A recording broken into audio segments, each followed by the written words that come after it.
Hi friends, मैं अशोक कुमार मौर्य आप लोगों का द्रोणाचार्य क्लासेस पे स्वागत करता हूं। और हम लोग एनसीईआरटी 12th की जो मैथ है उसका सलूशन देख रहे थे। उसमें हम लोगों ने 1.1 का 10 क्वेश्चन देख लिया था और 10 क्वेश्चन के आगे हम लोग आज कंटिन्यू करेंगे। आइए बिना कोई देर किए तुरंत हम लोग क्वेश्चन सॉल्व करना शुरू करते हैं। और आप लोगों से मेरी एक निवेदन रहेगा कि अगर आप लोगों ने मेरे चैनल को अब तक सब्सक्राइब नहीं किया है तो सब्सक्राइब कर लीजिए, बेल आइकन को प्रेस कर लीजिए ताकि आने वाली वीडियो आपको तुरंत मिलती रहे। और सूचना भी जो भी मतलब चैनल से संबंधित सूचनाएं होंगी आपको मिलती रहेंगी। आइए हम लोग क्वेश्चन तुरंत देखते हैं। क्वेश्चन देखिए, क्वेश्चन नंबर 11। क्वेश्चन नंबर 11 क्या कर रहा है, थोड़ा सा क्वेश्चन बड़ा है लेकिन आप लोग धैर्य के साथ देखेंगे तो समझ में आएगा। कह रहा है ना, सिद्ध कीजिए कि किसी समतल में स्थित बिंदुओं के समुच्चय में आर संबंध दिया, आर बराबर पी कामा क्यू, पी कामा क्यू बिंदु पी की मूल बिंदु से दूरी बिंदु क्यू की मूल बिंदु की दूरी से समान है। ठीक है, कह रहा है कि पी कामा क्यू एक ऑर्डर्ड पेयर है, क्रमित युग्म है, जिसमें मूल बिंदु से बिंदु पी की दूरी उसी मूल बिंदु से बिंदु क्यू की दूरी के समान है। ठीक है, तो हम लिख देते हैं सच दैट मूल बिंदु से पी तथा क्यू की दूरियां समान हैं। ये सवाल है आपका, दूरियां समान हैं। ये हम जब दूरियां समान रहेगी तो ऑर्डर्ड पेयर पी का कमा क्यू बनेगा। अब ठीक है, आगे क्या कर रहा है, द्वारा प्रदत्त फलन आर एक तुल्यता संबंध है, आर एक तुल्यता संबंध है, तो इसको हम लोग सिद्ध करना है। देखिए ध्यान से, पहले इसको समझेंगे मूल बिंदु का क्या मतलब है। यहाँ देखिए, ये एक्स अक्ष और ये वाई अक्ष, और ये एक्स अक्ष और वाई अक्ष एक दूसरे को लंबवत काटते हैं, और जहाँ काटते हैं उसी को तो कहते हैं हम लोग क्या, मूल बिंदु। और मूल बिंदु का जो निर्देशांक होता है वो होता है 0,0। इतना समझ में आया। और कोई अनदर बिंदु P है, इसी समतल में कहीं अनदर बिंदु P है, मान लीजिए यहीं पे कोई बिंदु P है, तो कह रहा है कि मूल बिंदु से जो P की दूरी है उतना ही दूरी कोई बिंदु Q है, बिंदु Q है, वही दूरी यहाँ से यहाँ तक की है। बात को समझिएगा। तो तब मूल बिंदु यहाँ रहा, मूल बिंदु से जो P की दूरी है, मूल बिंदु से जो Q की दूरी है वो आपस में समान है। मतलब अगर हम इसको O लिख दें तो हम कहेंगे कि OP बराबर है किसके, OQ के। ये आपको क्वेश्चन समझने के लिए मैं बता रहा हूँ। OP बराबर है किसके, OP बराबर है किसके, OQ के। ठीक है, इतना समझ में आया। अब कह रहा है कि ऐसे हजारों बिंदु इसमें हैं और सबके लिए संबंध यही है। तो जो संबंध है वही संबंध, कौन सा संबंध है, तुल्यता संबंध। अच्छा ये बताओ, हम क्या कर लेते हैं, कोई बिंदु P ले लिया, कोई बिंदु Q ले लिया, अब हम क्या ले लेते हैं, कोई बिंदु R ले लेते हैं, R ना लेके कोई दूसरा T ले लेते हैं। क्या करना है, T ले लेते हैं, यहाँ पे कोई बिंदु T ले लेते हैं। तो ये आपका ऐसे हुआ। अब देखिए, अच्छा ये बताओ कि OP बराबर OQ, OP बराबर OQ। सॉल्यूशन देखिए, सॉल्यूशन में क्या है, देखिए हल, देखिए हल क्या है कि OP बराबर है क्या, OQ के। देखिए लिखा है OQ के। तो बताओ, जब OP OQ के बराबर है तब हमारा P कामा Q ऑर्डर्ड पेयर, ये हमको इम्प्लाइज करता है कि P कामा Q एलिमेंट है किसका, R का। संबंध तभी बनेगा, आप इस बात को समझिए, संबंध कब बनेगा, संबंध तब बनेगा जब मूल बिंदु O से P की दूरी Q की दूरी के समान है। तो इसमें दिया है ना कि P मूल बिंदु से P की दूरी मूल बिंदु से Q की दूरी के समान है, तो एक ऑर्डर्ड पेयर बना P कामा Q। अब ध्यान से देखिए, अब मैं क्या कर रहा हूँ कि अगर OP बराबर OQ तो क्या मैं लिख सकता हूँ OP बराबर OP। बात को समझिएगा, OP बराबर OP तो हमें क्या इम्प्लाइज करेगा कि P कामा P जो एलिमेंट होगा R का, अतः यह क्या हो गया, अतः यह क्या हो गया, यह स्वतुल्य है। स्वतुल्य है, क्यों स्वतुल्य है? स्वतुल्य इसीलिए कहा गया ना कि अगर कोई अवयव जो संबंध दूसरे से रखता है वही संबंध अपने आप से रख ले तो वहाँ कौन सा संबंध होता है, स्वतुल्य। अब देखिए P से Q का संबंध जो था वही संबंध P से P का है तो स्वतुल्य हो गया। अब देखो सममित, क्या देखो, सममित देखो। सममित के लिए क्या करेंगे हम, ध्यान से देखिए। सममित किसे कहते हैं? सममित उसे कहते हैं कि अगर A1 कामा A2, ध्यान से समझ लीजिए, एक बार समझा रहे हैं। A1 कामा A2 अवयव है R का, तो A2 कामा A1 भी अवयव होना चाहिए किसका, R का, तब सममित हो जाता है। यही तो हमारा सूत्र है। इसी सूत्र पे हम इसको अप्लाई करके देखते हैं कि क्या हम लोग सही तरीके से इसको सिद्ध कर पाते हैं। देखिए ध्यान से। अच्छा ये बताओ कि अगर OP, ध्यान से समझिएगा, यदि मैं लिख देता हूँ, यदि OP बराबर है OQ के, तो क्या OQ OP के बराबर नहीं है ना? बिल्कुल बराबर है भाई, बिल्कुल बराबर है। यानी मेरे कहने का ये मतलब है, ये इम्प्लाइज करता है कि P कामा Q एलिमेंट है R का, और ये इम्प्लाइज करता है कि Q कामा P एलिमेंट है किसका, R का। अतः सममित हो गया। अतः क्या हो गया, सममित हो गया। चलो हमने क्या सिद्ध कर लिया, स्वतुल्य सिद्ध कर लिया, हमने सममित सिद्ध कर लिया। अब हम देखेंगे कौन सा, अब हम देखेंगे संक्रामक। क्या देखेंगे, संक्रामक। थोड़ा सा मैं उसको ऊपर से मिटा देता हूँ, आप लोग समझते रहिएगा, ध्यान से देखिए। देखो अब यहाँ देखो, OP बराबर है OQ के, यानी मतलब क्या हुआ कि P कामा Q रिलेटेड है R से। बात समझ में आई? अच्छा Q, और देखो OP बराबर था OQ के, तो PQ से संबंध हुआ, मतलब अब देखेंगे OQ बराबर है किसके, OT के। तो बताइए हमें, OQ बराबर है OT के, तो बताओ क्या Q कामा T एलिमेंट हुआ ना R का। देखो OP बराबर था OQ के, तो P कामा Q एलिमेंट हुआ R का। OQ बराबर है OT के, तो Q कामा T एलिमेंट हुआ R का।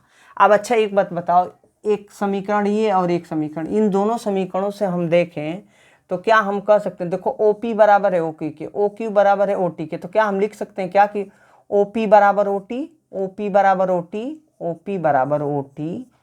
तो ये इम्प्लाइज करेगा कि ये इम्प्लाइज हमको करेगा कि P कामा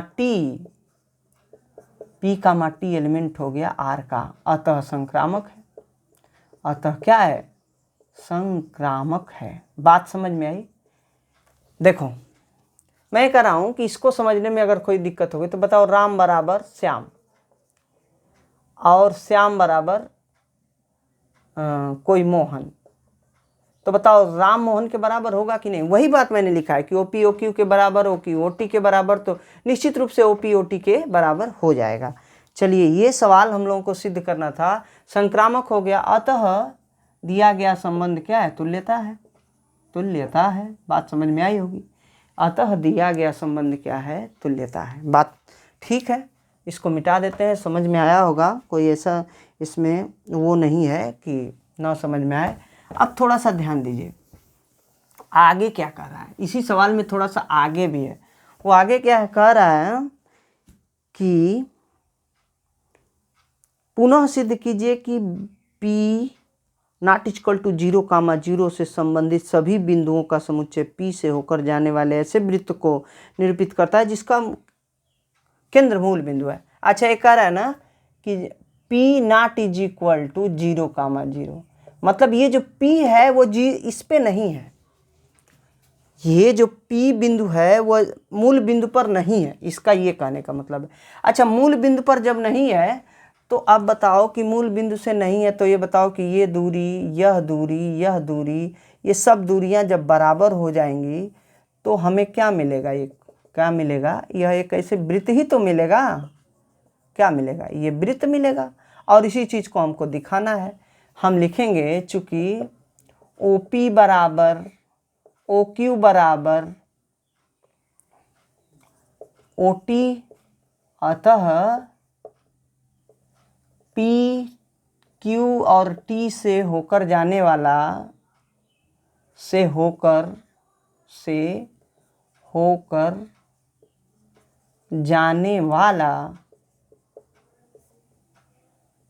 एक वृत्त है या जाने वाला बिंदु पथ एक वृत्त को निरूपित करता है।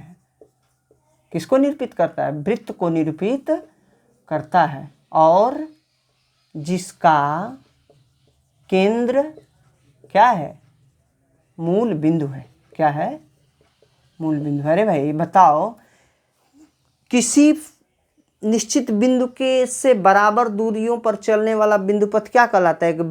बिंदु पथ एक वृत्त को निरूपित करता है, और वो जो फिक्स पॉइंट होता है, जो निश्चित बिंदु होता है, वो केंद्र ही तो होता है। तो यहाँ फिक्स्ड पॉइंट क्या है? निश्चित बिंदु क्या है? 0,0 मूल बिंदु। तो अतः वह हो गया हमारा क्या? केंद्र हो गया। सवाल समझ में आया होगा, और न समझ में आया तो आप कमेंट में कमेंट करके हमसे पूछ सकते हैं कि इसका कि सर हमको समझ नहीं आया, हम दोबारा बता देंगे। क्वेश्चन नंबर 12 देखेंगे। क्वेश्चन नंबर 12 क्या है? सिद्ध कीजिए कि समस्त त्रिभुजों का समुच्चय ए बराबर समस्त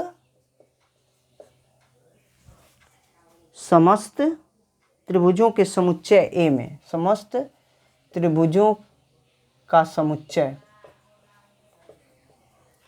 करा एक समुच्चय है जिसमें केवल त्रिभुज भरे हैं, जिसका नाम ए है,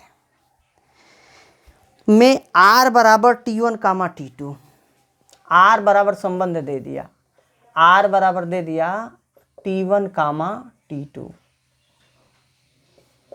सच दैट T1 समरूप है किसके? T2 के। T1 समरूप है किसके? T2 के। एक तुल्यता संबंध है। एक क्या है? तुल्यता संबंध है। कौन सा संबंध है? तुल्यता संबंध है। आइए सिद्ध करते हैं, देखो ध्यान से। हाँ, जो ए समुच्चय है वो समस्त त्रिभुजों का समुच्चय है, और उस समुच्चय में जो है कि सभी समुच्चय एक दूसरे के समरूप हैं। अच्छा ये बताओ, हम क्या लिख सकते हैं कि T1 समरूप होगा T1 के। हम क्या सिद्ध कर रहे हैं? स्वतुल्य सिद्ध कर रहे हैं। पहले स्वतुल्य T1 के साथ कोई भी त्रिभुज अपने त्रिभुज के समरूप ही तो ही होगा।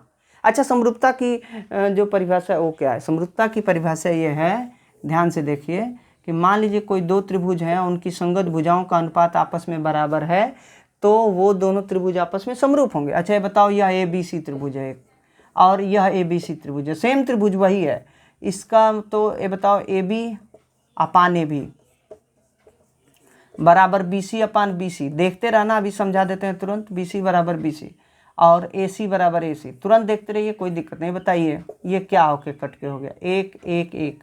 बताओ 1 1 1 के बराबर होगा कि नहीं?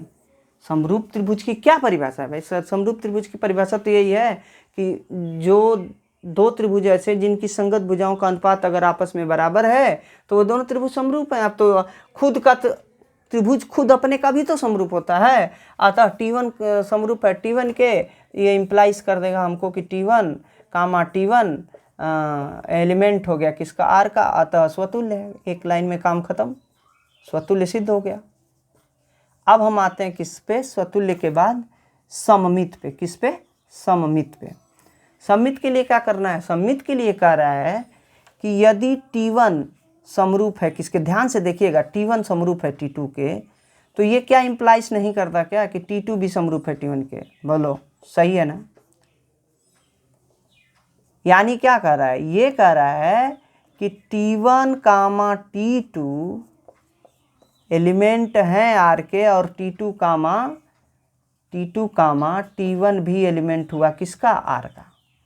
ठीक, तो यही तो समिति में क्या चेक करना होता है कि अगर A1 का जो संबंध A2 से है, अगर वही संबंध A2 का A1 से हो जाए तो वहाँ सममित संबंध होता है। निश्चित रूप से भाई T1 T2 के समरूप है तो T2 भी T1 के समरूप होगा, अतः यह एक सममित सिद्ध हो गया, सममित है, सममित है।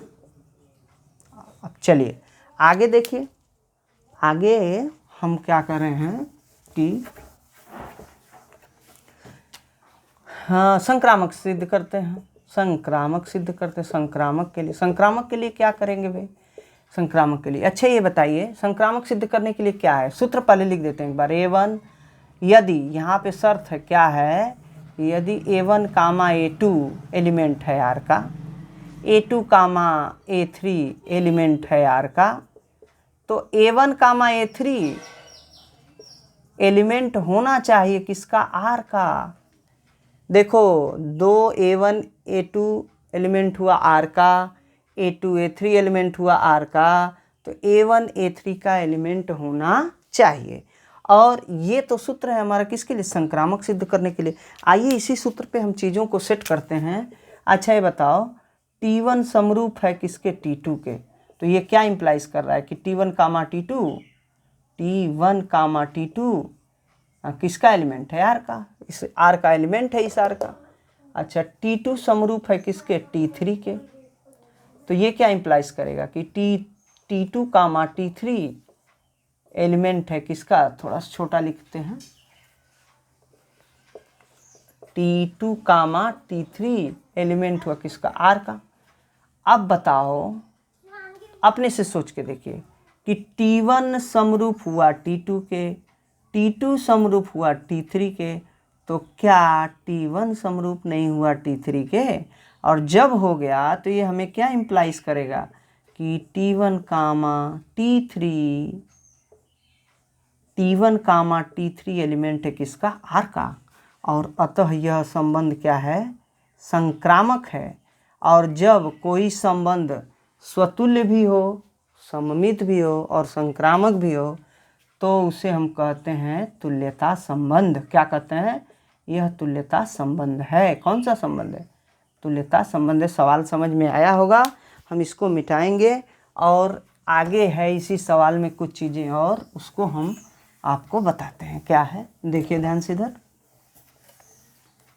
क्या कर रहा है, कह रहा है कि 3 त्रिभुज दे दिया, और वो तीनों त्रिभुज देखिए क्या क्या हैं, एक 5 12 13 भुजाएं दी गई हैं। एक त्रिभुज है 6 8 10, और एक भुजा दी गई है 6 8 10 दी गई है, 3 4 5 6 8 10, और फिर दी गई है कि 5 12 13, क्या 5 12 13।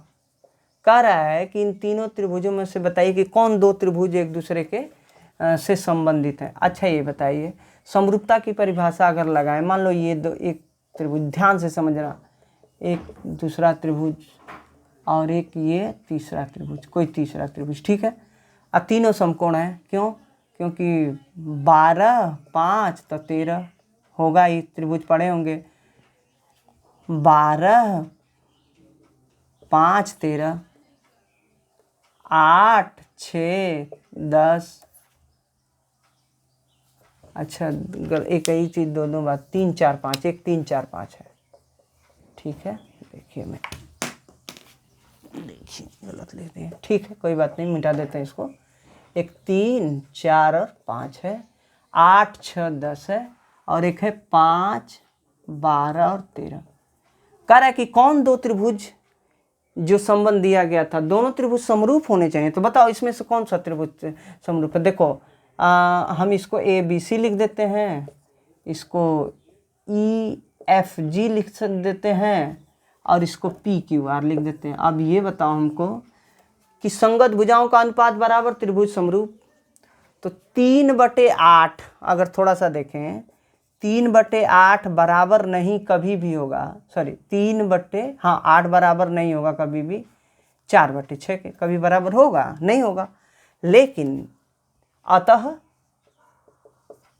संबंधित नहीं है इन दोनों का। पहला ये त्रिभुज था हमारा, संबंधित नहीं है, संबंधित नहीं है। बट यहाँ आइए,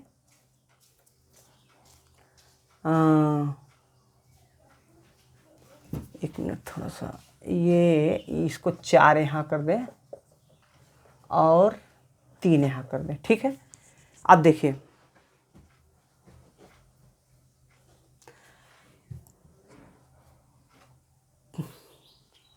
चार, फिर से देखिए, 4/5 कभी भी बराबर नहीं होगा, 4/5 कभी भी बराबर नहीं होगा 3/12 के।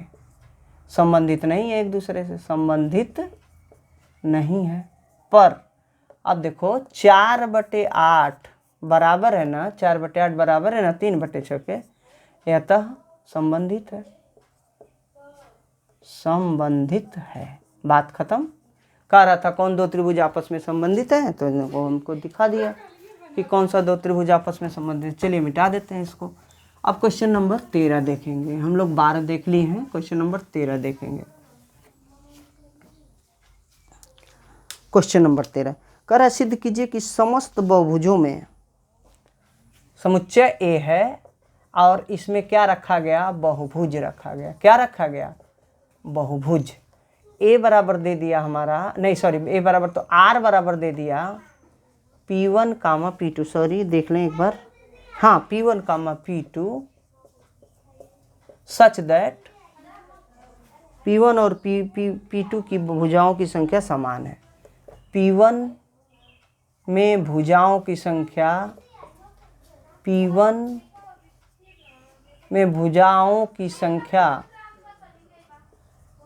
बराबर P2 में भुजाओं की संख्या, भुजाओं की संख्या। ध्यान से देखिए, सरल है। इसको सिद्ध करना है क्या हमको कि ये तुल्यता संबंध है। अच्छा ये बताओ, ध्यान से देखो, P1 और P2 में भुजाओं की संख्या समान है, तो क्या P1 और P1 में भुजाओं की संख्या समान नहीं होगी? कोई भी शेप अपने के समान होती है कि नहीं? तो P1, P1 एलिमेंट हो गया R का, अतः स्वतुल्य है। अतः क्या हुआ? स्वतुल्य है। अब बताओ कि P1, P2, P1, P2 implies करता है कि P1 और P2 में भुजाएं समान हैं। भुजाएं क्या हैं? समान हैं, समान हैं। अतः P1, P2 एलिमेंट हुआ R का। अच्छा ये बताओ, जब P1, P2 में भुजाएं समान हैं तो P2, P1 भी तो एलिमेंट होगा R का। क्यों होगा R का? क्योंकि P1 और P2 में भुजाओं की संख्या समान है। अतः हमें क्या मिल गया? P1 और P2 दोनों, P1, P2 एलिमेंट हुआ R का और P2, P1 भी एलिमेंट हुआ R का, अतः सममित हो गया, सममित है। अब संक्रामक को देख लो। संक्रामक के लिए क्या करोगे?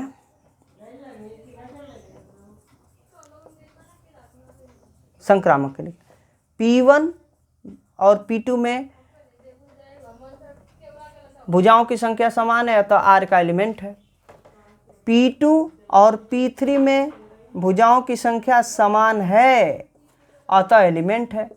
अच्छा अब बताओ, P1 और P2 में भुजाओं की संख्या समान, P2 और P3 में भुजाओं की संख्या समान, तो क्या मैं इसको ऐसे नहीं लिख सकता हूँ क्या कि P1 बराबर P2 बराबर P3, और ये हमको इम्प्लाइज कर देगा कि P1, P3 एलिमेंट हुआ R का। यही तो हमको सिद्ध करना है कि P1, P2 यदि एलिमेंट है R का, P2, P3 अगर एलिमेंट है R का, तो P1 और P3 भी एलिमेंट होने चाहिए R के, अतः संक्रामक है। अतः क्या है?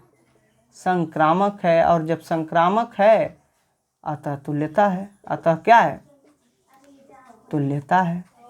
ये क्वेश्चन नंबर 13 आपका कंप्लीट हुआ। ठीक है, अब आते हैं हम लोग क्वेश्चन नंबर 14 पर।